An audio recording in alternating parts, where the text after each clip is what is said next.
Welcome to the Overcommitted podcast, where we talk about our commits, our commitments, and some stuff in between. My name is Bethany. I'll be your host today. Today we have Brittany and John on the panel for a retrospective on how our quarterly goals are coming along, since we're already coming up to the end of quarter one, which is wild. So we, at the beginning of this year, we started an accountability group to start tracking our goals based on a book that Brittany read. Brittany, I don't know if you want to describe this book that we're basing all of our goal settings on, but that would be great. Yes, I read the 12-Week Year by Brian Moran. And the entire idea is just to, break your goals down into 12 weeks at a time and, try to have a lot of focus and clarity on those goals during those 12 weeks. Nice.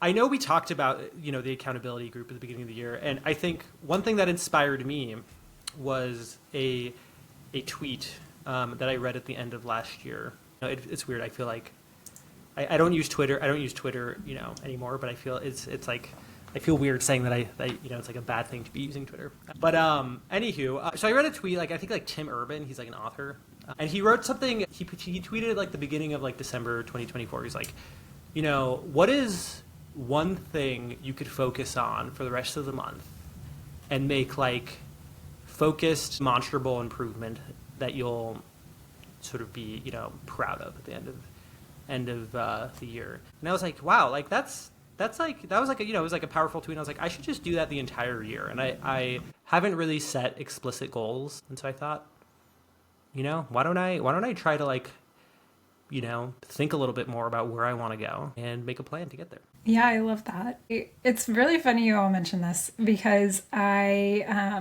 was watching a lot of Ali Abdaal videos on YouTube. I don't know if y'all have seen him, but yes. Definitely I get aggressively targeted for his videos.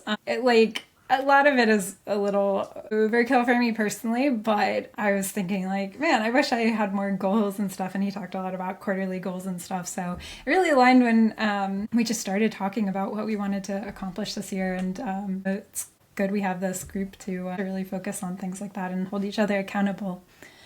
So I guess we'll take a bit of a pause right here. And I'm curious, how did you all handle goal setting in the past? Have you tried different strategies before that might have worked or not worked? Yeah, so I have done sort of a quarterly approach in the past, but that was mostly for personal goals, not necessarily career-related goals. But if I was getting ready to do a run or something like that, I'd be like, okay, for the next 3 months, I'm going to focus on running. And then the next 3 months after that, I'm going to add in yoga or something like that. And I think doing that has been more useful to me than trying to start everything at once. So this is the first time I'm really applying it to work and career related goals. And I'm really excited. I don't know. I never really thought about doing it in that way in the past. And the accountability group, actually, that idea came from the book as well. I was very nervous to reach out to you all at the end of last year and be like, hey, do you want to do this thing where we all just meet and talk about the things we're working on? But I mean, you all were open to it, which is awesome. And it's been good so far. Yeah. And I think at actually the end of last year, Ali Abdaal has an accountability group service that you can pay for or something. And I was looking into potentially doing that. So I'm glad you guys saved me $70. But I feel goal. Yeah.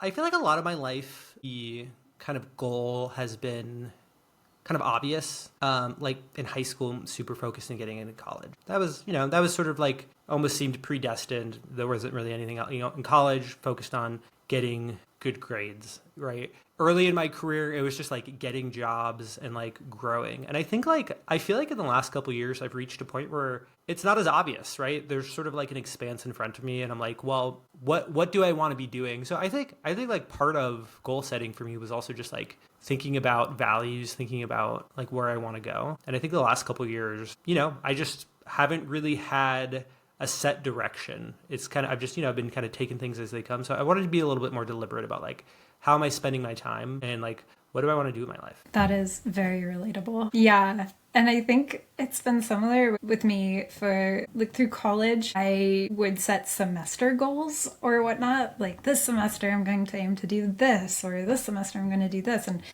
you all are saying, it was extremely structured in a way of like what your goals were for the position you were in.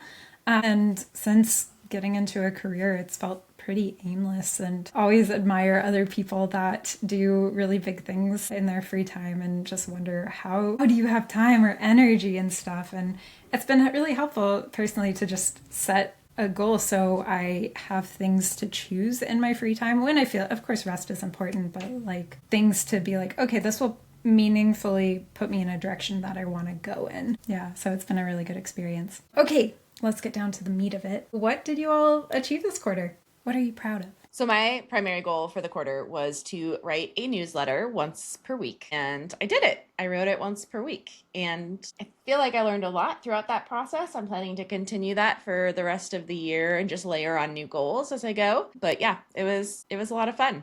Everybody should subscribe to the Balanced Engineer newsletter is what it's called. What about you, John? Yeah, so I just brought up my goal sheet, and I guess like, by the strictest definition of goal achievement, I resoundingly failed. But I mean, the way I kind of did my goals this year was like I had kind of like year-long goal, and and maybe this doesn't even make sense, and maybe this is like a good retrospective, but I had like year-long goals, maybe 10 goals, and then like this first quarter I focused on 3. One was to publish 3 blog posts, and I published 1, which is more blog posts than I published in the last couple of years. The other kind of big goal was stretching, which never really developed the habit of doing. So I also have that as a goal this quarter. And yesterday I stretched, and I kind of decided that I'd need to like really make it as atomic, as short as possible. And so I kind of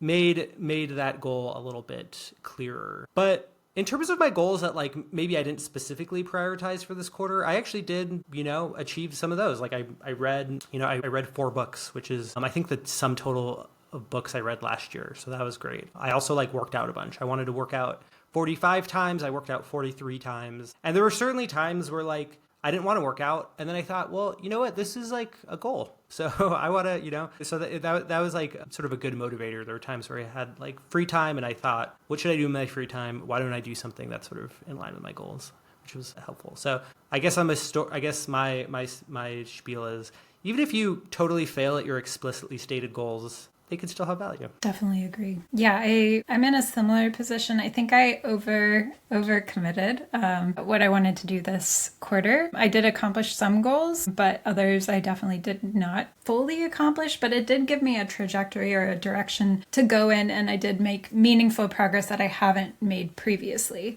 on things that I want to do. So mainly the goals I accomplished was I submitted a talk for GopherCon, which fingers crossed, really excited about. I'm really excited about just putting in the proposal because I've never done that before. So it will make the next time less scary and less unknown. I finished Gödel Escher Bach, which I have been trying to do for years at this point. So it was good to be like, all right, this is my goal to finish this book. And it was very meaningful and a great book to read. I also ended up setting goals with reading every other book that I decided to read. So not just technical books, but also like fiction and stuff, just filling my time with a hobby that I enjoy rather than spending hours on YouTube, which I tend to do if left to my own devices. I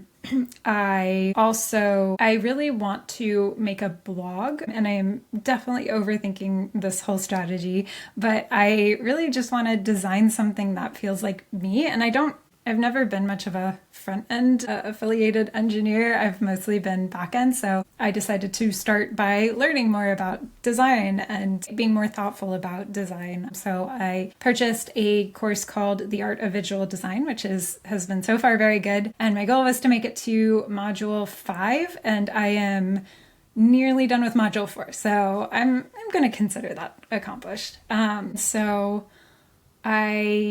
I will say I also was hoping to make progress in running a 5K, and that did not happen. So definitely some goals kind of fell by the wayside, but I think that was because I was a little confident at the start of the year. So for you all, what worked well with respect to setting and achieving or making progress in your goals? Yeah.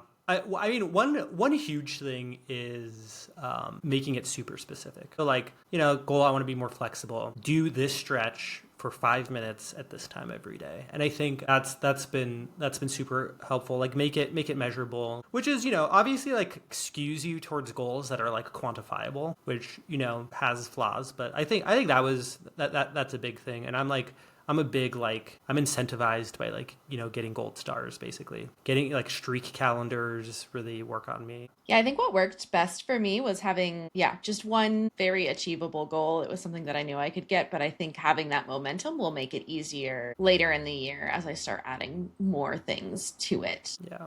And I think like looking back on last quarter, I mean, I certainly had time, I think, to achieve.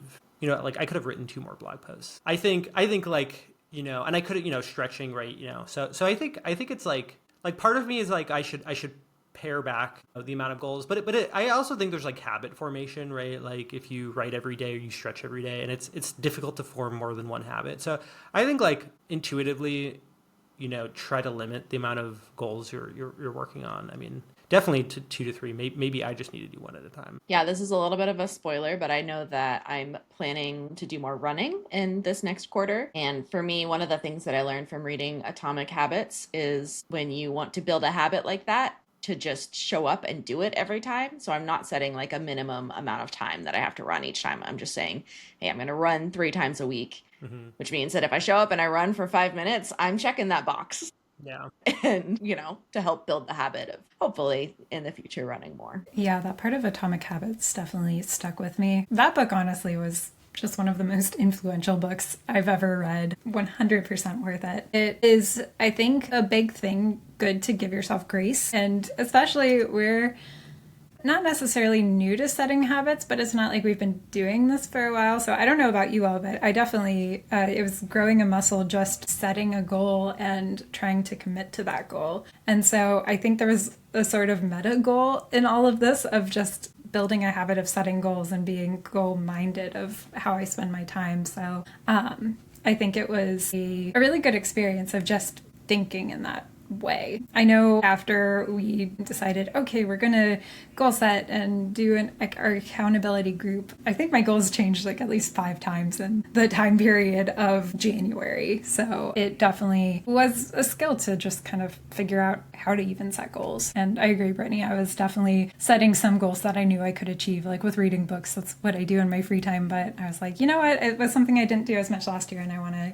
make sure I'm keeping up with. So yeah, I definitely agree with you all that it's really about habits. And I ended up using an app called Habit Kit to track what I was doing. And so it basically formats your habits like your commit graph in GitHub. And John, I think you were mentioning getting a gold star and stuff. I am very much the same way as we talked about last episode with sparkles and all that. So it was nice to have that. And then I also tried to leverage my to-do list a little more. I use Things 3, but I don't think it super matters as long as you just write down what you're wanting to do. And it forces me to look at that and be like, okay, this is what I have set out today. And if I end up feeling tired or burnt out or anything like that, I have to explicitly cancel what I was planning on doing rather than just being like, I don't feel like it.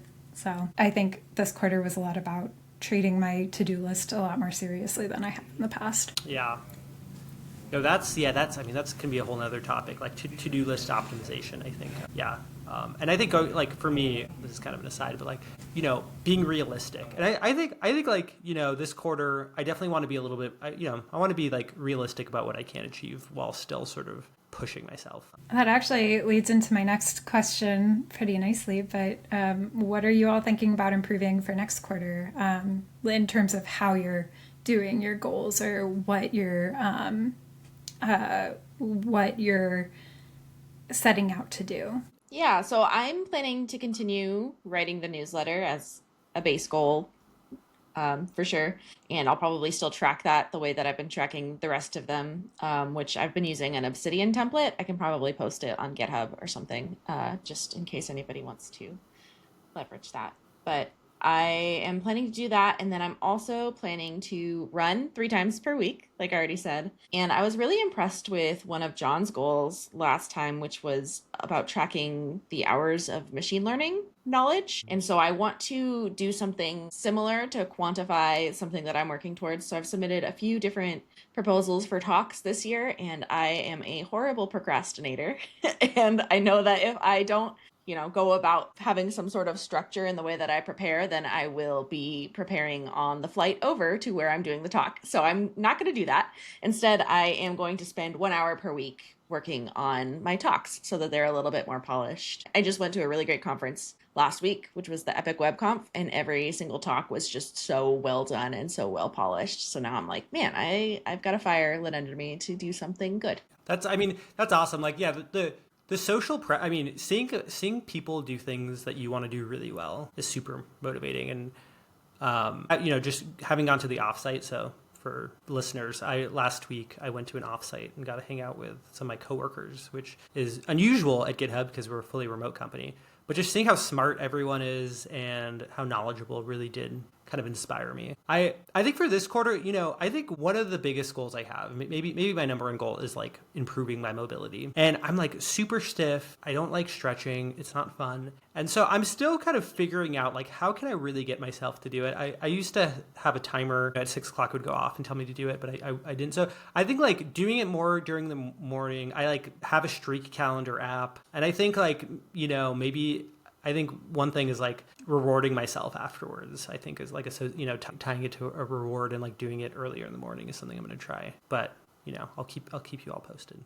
For my goals this quarter, I've got to go to my list. I am hoping to read 30 books. I got close this past quarter, so hoping to get that this next quarter. And then I also, for my blog, I'd like to continue on with the design course. I want to start a design, like a Figma design for my blog, and finish that by the end of the quarter. And then also just get in the scaffolding code. So no styles, just literally the bones for what I want my blog to be, but not worry about making it fancy quite yet. So I definitely want to make progress there. I would like to submit another conference proposal. Submitting the GopherCon one was a lot of fun, thinking about what I'd want to share with the world and what I'd want to talk about. So I'd like to submit more and see what other conferences look interesting and align with things that I'm knowledgeable on or would like to be knowledgeable on. And then finally, kind of a fun one, but I want to host a party, like a fun party. And so I hang out with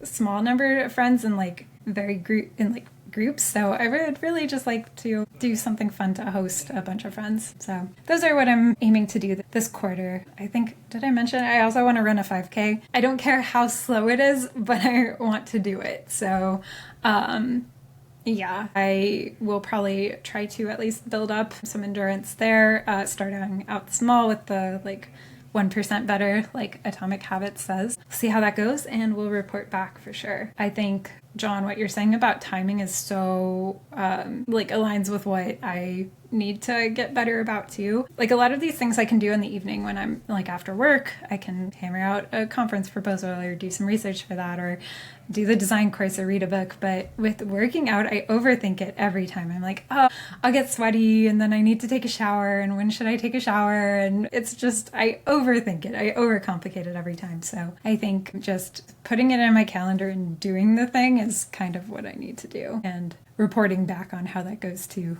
our accountability group for sure. Well, I'm sad that we live across the country from one another, or else I would definitely go to your party. Not that I've officially received an invite, but oh, I would totally invite you all to a party. Maybe we'll have a end of year bash when we achieve all our goals. I like that. That's great. I like the idea too of a social goal as a goal. I'm a obviously very goal-oriented human being, and I feel like I'm still sort of stuck in a rut from the pandemic years where I haven't been as social as I have in the past. So I feel like I should come up with a social goal now too. It would be nice to make a friend or something, Yeah. See humans. And it's low stakes too, because it's, at the end of the day, you're talking to friends or people who, appreciate you and love you and stuff. So Yeah. I also want to go back to something that you said. I'm sorry, did you read 30 books last quarter? We gotta talk about that. Okay, then I need to know when you read. Oh, okay. So this is actually a blog post I want to write, but we'll do a little teaser. So yes, I read actually.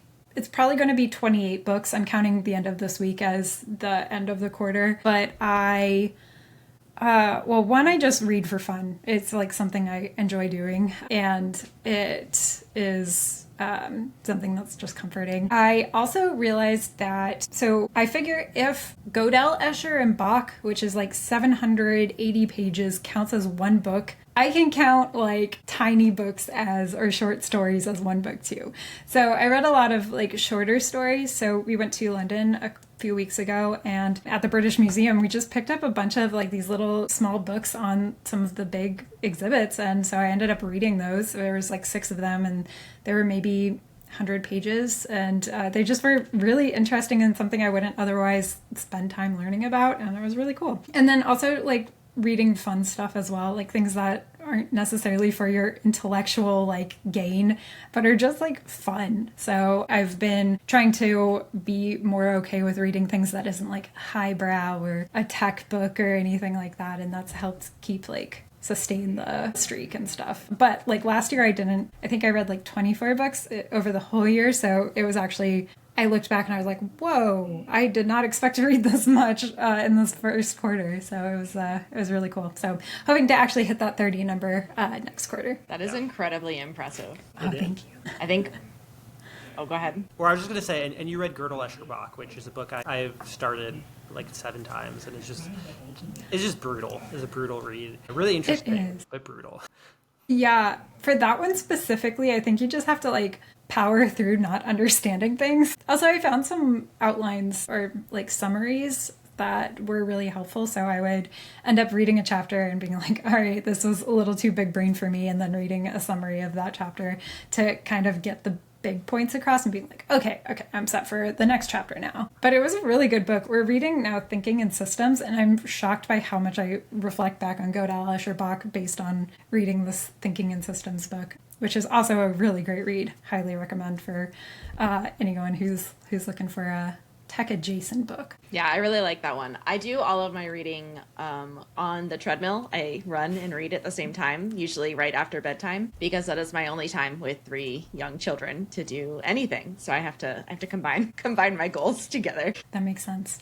Yeah, I think as I like kind of reach more for reading, I need to pair my reading with my exercise goals as well, because it ends up I just lay on this couch for all night reading a book. Yeah, that's amazing. All right, well, I think this kind of concludes our retrospective. Looking forward to quarter 2 and seeing what we achieve and accomplish and the things that we have to talk about for our goals. So for our fun thing today, this idea was inspired by Brittany, so shout out to Sparkles to Brittany. I was thinking that we would do a little round robin about an app idea or like a website idea that you've had, but you don't have time to build because you're already overcommitted.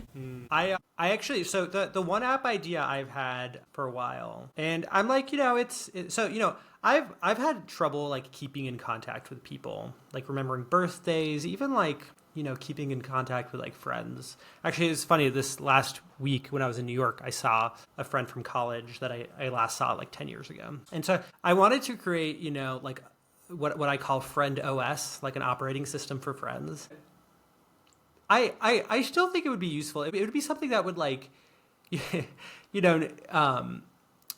of like help you keep in contact. So like set up reminders. Maybe you could even like automate initiating messages to people. It would remember people's birthdays and stuff. It would, I know like Facebook and other social media apps do this, but like I don't use Facebook, and I kind of wanted it to be like something tiny and simple. It also like, this sounds kind of creepy. You could like, keep track of stuff. Like maybe if a friend mentioned that they want a gift or something, or want something, you can keep track of it. So when it's their birthday, you can remember to buy it for them and stuff like that. So that's like probably like the app idea I think about most often. That'd be cool to have. I will be your like beta tester if you end up doing that. That sounds like everything I would love in an app. Yes, please give up your habits for this quarter and go build that instead. Please and Yes. thank you. Mine, the one that I've been thinking about recently is, it sounds like really boring, but I feel like it'd be really helpful, is a standing desk timer.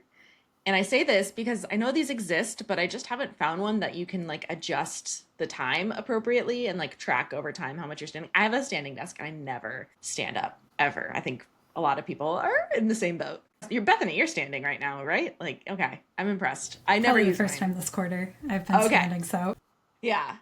So I would like to have one that is a little bit more customizable and, one that I can be like, okay, I'm going to work up to standing, 30 minutes an hour or something like that. And I don't have the time to do this. I'm a little overcommitted. I love the tie-in. The tie-in.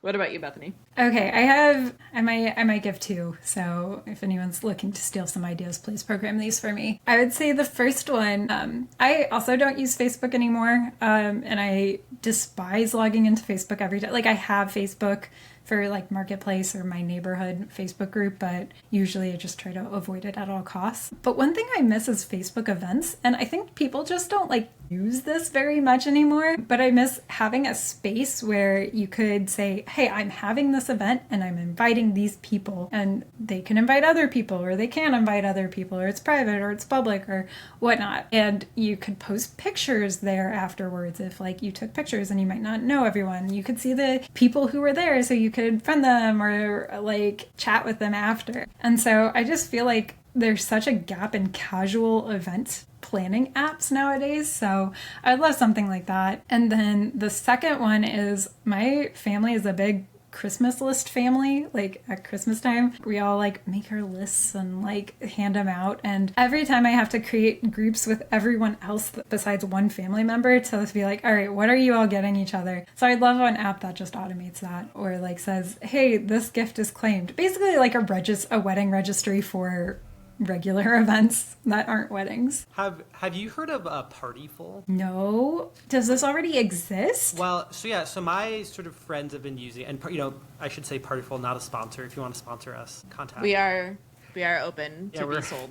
Yeah, we are open. We're open to. Partyful is a sponsor I could get behind. I don't think they're doing any evil in the world. And but it's kind of fun. I don't know if it has all the features you asked for, but it's kind of just like a silly, fun app and it's like the UX or the UI is very fun that my friends use to plan parties. That's amazing. I am looking it up right after this because that is all I want, is something fun, nice to use, and isn't annoying or like you have to sign up to use this or whatnot. So you can use it for your party. Yes. Okay. I'll report back on the experience and let y'all know how it goes.